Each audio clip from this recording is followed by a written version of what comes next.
سوال: کیا تھوک اور بلغم کو نگلنے سے روزہ ٹوٹ جاتا ہے؟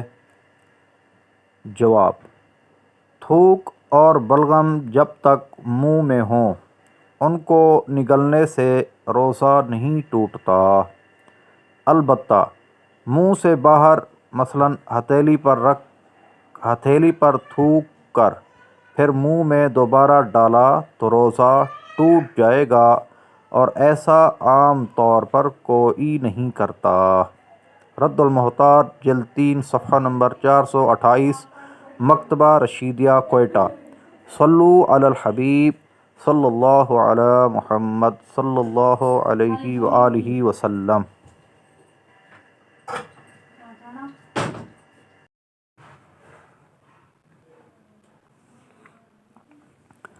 سوال: کیا اذان فجر تک سحری کر سکتے ہیں؟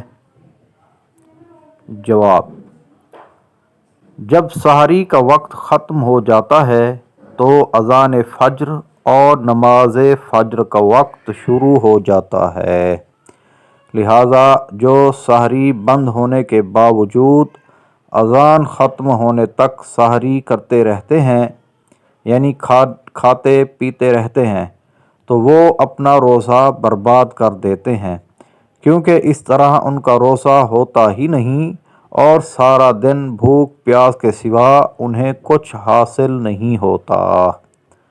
ماخوذ از فیضان رمضان مرمم، صفحہ نمبر 110 مکتبۃ المدینہ کراچی۔